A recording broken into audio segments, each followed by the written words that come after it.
dipersembahkan oleh Kak Seto. Kalau saya kan karena referensinya ada ayat-ayat misalnya di dalam surah Luqman ya, wa iz qala Luqmanu libnihi wa huwa ya'izuhu ya bunayya la tusyrik billah. Artinya satu kalimat yang baik yang disampaikan dengan cara yang baik dengan di saat momen yang tepat. Ya'izuhu ya bunayya, dan kalimat baik, kata-kata yang baik itu didorong dengan ya bunayya, itu artinya ibni, kata-kata sayang ayahnya terhadap anaknya. Jadi didorong dengan kasih sayang.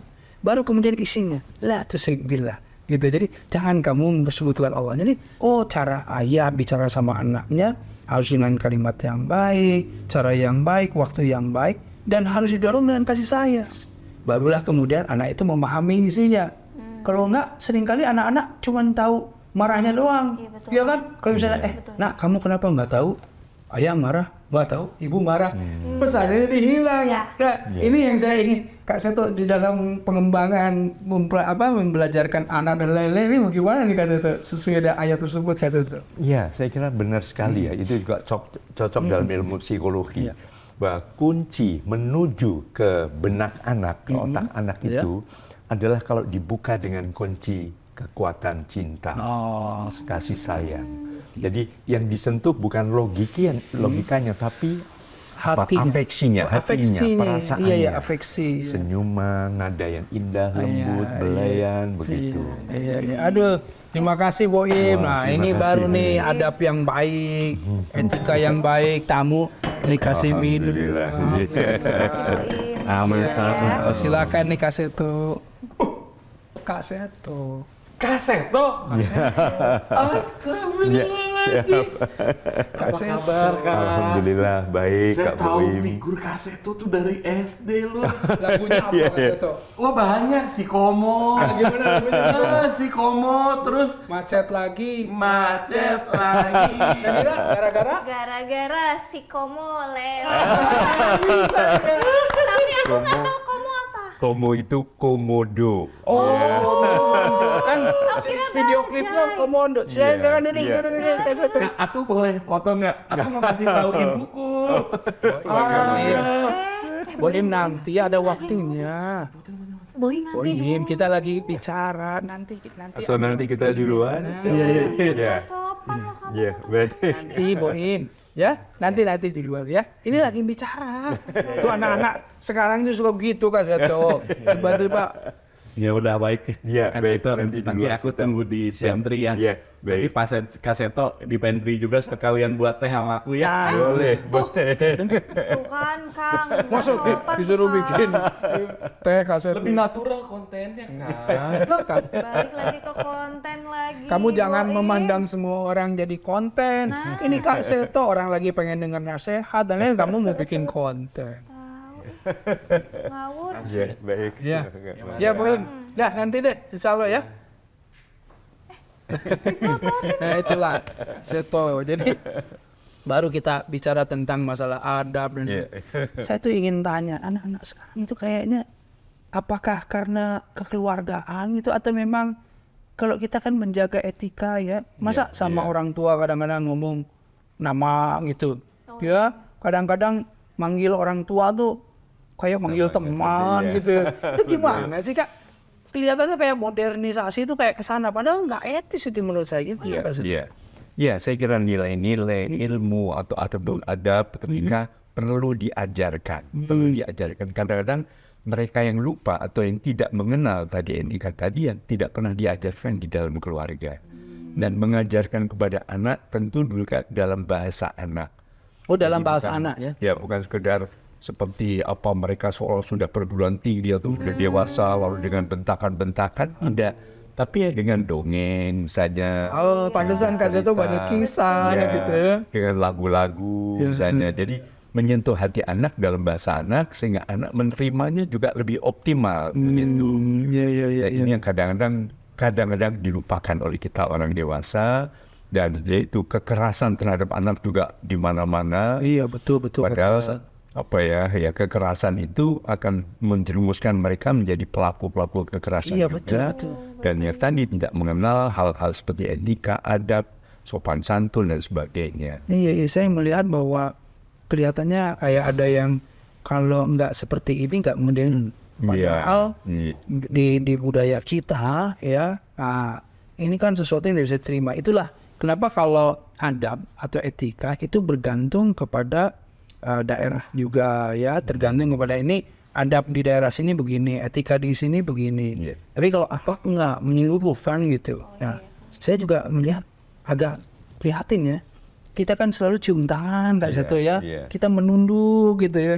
Kalau anak-anak sekarang gimana kelihatannya? Gimana sih Kak Seto? Apakah itu mengkhawatirkan atau gimana Kak Seto? Apakah ada satu bentukan adab atau etika yang nanti mungkin di masa mendatang itu nggak perlu seperti itu lagi atau bagaimana? Ya, saya kira tetap bagaimana juga kan kita mengenal itu udah berabad-abad yang lalu kan. Dan itu dari kadang-kadang kita lupa. Padahal kalau kita lihat isi pendidikan kita, itu bukan iptek, bukan nasionalisme, bukan apa kesenian yang nomor satu. Nomor satu adalah justru etika. Etika betul. Jadi budi pekerti dan sebagainya itu justru nomor satu tuh. Betul. Nomor kedua baru ya estetika, keindahan. Nah, termasuk keindahan di dalam memberikan nasihat kepada anak-anak, dan dalam suasana menjaga lingkungannya anak-anak dan sebagainya. Lalu berikutnya adalah iptek, ilmu pengetahuan dan teknologi. Kemudian dia rasa bangga sebagai bangsa Indonesia, nasionalisme. Dan terakhir isi pendidikan itu kesehatan, nah, termasuk juga kesehatan mental health yang sekarang lagi viral justru Kak Seto ya. Banyak orang yang kalau anak-anak saya bilang kena mental gitu ya. Dikit-dikit, aduh aku kena mental. Jadi misalnya itu ada anak yang muda melakukan tindak kekerasan, bahkan kadang-kadang kekerasan terhadap diri sendiri, mengakhiri hidupnya. Kalau ada apa-apa udah paling gampang udah. Ini yang banyak sekarang ini. Kok aneh ya, ada anak yang saya baca di di sosmed gitu, di media, kok bisa anak-anak yang masih SMP, SMA, mahasiswi gitu mengakhiri hidupnya loncat dari lantai berapa gitu ya. Kok seringkih itu, fragile sekali kok sekarang itu. Kalau dulu kelihatannya nggak begitu. Gimana Kak Seto melihat? Ya, itu tadi. Jadi dengan nilai-nilai tadi, diharapkan anak-anak juga membangun rasa percaya dirinya. Bahwa setiap anak itu unik, otentik, dan tidak terbandingkan. Oh iya, jadi jangan membandingkan. Jadi masing-masing punya kelebihan sendiri gitu ya? Betul. Yang sukses itu bukan hanya jadi lawyer, jadi dokter, atau jadi ekonom yang mungkin pinter ngaji itu juga sukses, yang pinter gambar juga sukses, yang pinter nari juga hebat. Itu dia. Nah, itu di negara kita sudah diapresiasi belum Pak Seto? Itu kan masalahnya. Kalau nggak diapresiasi, mereka akan minder juga. Kakak saya, dulu saya mindernya, kakak saya itu kan selalu juara 1. Oh iya Kang? Iya, kalau saya juara 2 dan 3 lah. Jadi kalau dia selalu juara 1, saya 2, 3 di belakang. Aduh, itu dari belakang. dari 50 orang lagi ya kan? Nah, jadi saya tuh selalu minder gitu, karena ukuran keberhasilan itu ya itu gitu. Betul. Sementara saya bisa musik, bisa olahraga lebih ini, tapi kayaknya tidak terapresiasi gitu loh. Makanya, nah itu sekali dimulai juga dari orang tua. Orang tua juga jangan membandingkan, wah kamu pintar matematika, kamu harus seperti dia, seperti kakak kamu yang pintar matematika, biologi, nyanyi, gambar, semua sama. Ibaratnya kalau di Indonesia ada 5 Rudi yang hebat. Ada Rudi Habibie, Rudi Hartono, iya, Rudi Salam, Rudi Rudi Hadi Suwarno. Rudi Jadi semuanya hebat di bidangnya masing-masing gitu. Dari nama Rudi aja seperti itu. Apalagi kalau dari nama Agus. Wah, Agus banyak banget. Asep, Agus. Itu nama paling pasaran. Kak Seto, saya mau tanya gini Kak Seto. Kan bahasa Kak Seto seringkali jadi bahasa untuk anak-anak ya. Seringkali kayak seperti ini, mohon maaf, lagu Si Komo tadi kan itu lagu untuk kemudian ini macet lagi gitu ya, gara-gara Si Komo lewat, terus dengar-dengar ini ada yang tersinggung. Itu gimana Kak Seto pada saat itu tuh ceritanya tuh? Iya, padahal itu intinya kan Si Komo ini sudah populer, lalu kita bikin jadi operet. Nah, kita bawa ke Samarinda, lalu panitia mengajak supaya jalan-jalan pagi-pagi dulu sebelum show pada jam 10 pagi di jalan sepanjang jalan di Samarinda. Tapi gara-gara mau foto, mau salaman sama Si Komo, itu akhirnya macet. Gitu. Oh ini jadi benar kejadian lagu Kejadiannya itu? benar. Jadi gara-gara si mau lewat Macet gitu ya? polisi bingung setengah mati dan jadi lagu itu. Nah, tapi kemudian populer. Lalu saya pernah dipanggil Pas Pampres. Pas Pampres ya dulu. Karena waktu itu kan Orde Baru. setiap kali Bapak Presiden Pak Harto lewat, jalan macet begitu. Dan orang ya bilang soal agak mirip dan sebagainya gaya badannya. Padahal sama sekali tidak. Tidak sama sekali mau. Lalu saya mengkritik dipanggil loh. Ini disiarkan di televisinya Mbak Tutut, putrinya Pak Harto. Oh iya. Saya menyindir ayahnya. Iya betul. Akhirnya oh ya sudah, kayaknya sudah. Saya izinkan boleh pulang. Satu lagi terakhir sebelum closing ini waktunya Kak Seto kan padat kan. Saya mau tanya sekali lagi Kak Seto kalau boleh the untold story dari Kak Seto. Jadi waktu itu saya pernah dengar Kak Seto bicara bahwa Kak Seto di umur lulus SMA sampai menggelandang, sampai tidur di tempat sampah. Apa itu benar Kak Seto? Iya, memang itulah yang terjadi. Itu mungkin waktu itu sedikit agak salah dari keluarga yang membanding-bandingkan saya. Oh, jadi itu pengalaman Iya, saya kan pribadi kembar Kak Seto. kan. Iya. Jadi dia lulus di dokter, saya gagal. Saya waktu itu di Universitas Erlangga, saya coba ke UI, ke Undip, ke Gadjah Mada, gagal semua. Padahal dulu kalau hebat itu ya dokter insinyur waktu itu kan. Akhirnya saking saya malu, ya sudah saya minggat, kabur ke Minggat Jakarta. dari rumah Iya. ke Jakarta. Jadi enggak, jadi ibu hanya tulis surat sampai berapa lembar begitu. Saya mohon maaf ibu, saya harus mencari kehidupan supaya saya tenang begitu. Nah, namanya nggak punya teman, nggak punya saudara. Ke Jakarta ini nggak ada saudara dan Nggak ada. Nah, saya kira ya udah akhirnya lama-lama ya tidur di pasar, jadi tukang sampah, tukang sampah membantu juga. iya.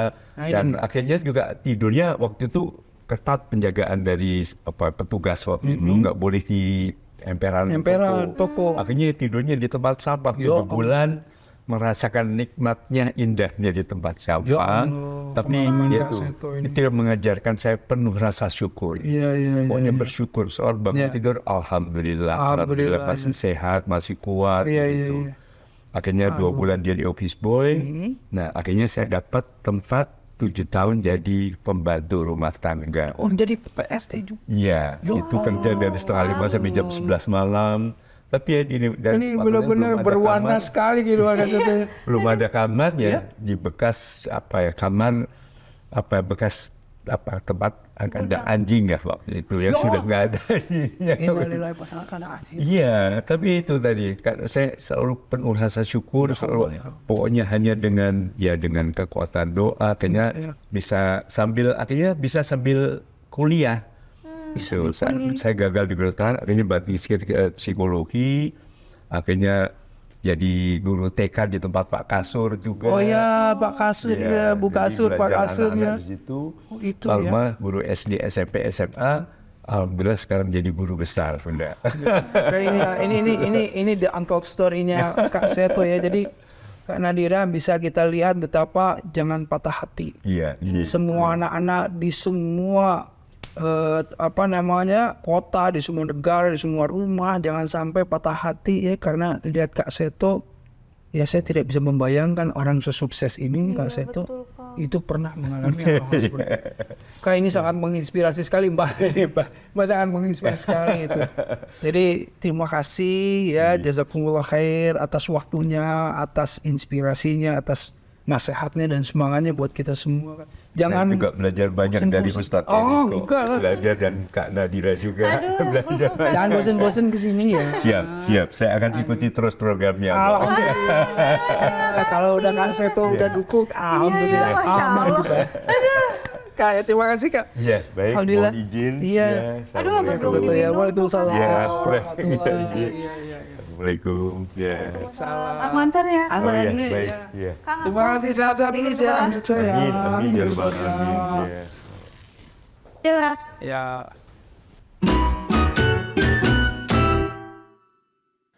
Wih, seneng banget muka lo, Il. Rut, iya nih. Akhirnya gue bisa foto sama beliau. Ini kan Kak Seto yang tokoh pendidikan anak itu ya? Betul. Kayak buat tuh bisa foto sama dia. Langsung upload. biar banyak yang komen sama like. Nah, ini dia, ini mau diupload. Makanya gue mau pinjam dulu 100 buat ngupload, buat beli kuota. Helah, bisa aja lo foto sama orang terkenal, kuota kagak ada. Nah justru itu, makanya gue pakai dulu 100 lo buat beli kuota. Nanti ini konten gue upload, banyak yang like, banyak yang komen, viral, pasti lo kan happy juga ngeliat gue terkenal gitu ya. Cepet ya? Cepet. Nih, sore balikin. Gua nggak ada ongkos pulang ntar. Oh siap, Ya? siap. Oke. Ntar kalau udah gue upload, gue WA ya. Iya. Seneng banget lo. Thank you, Rup. Jelajahi cara baru mendapatkan informasi. Download Metro TV Extend sekarang.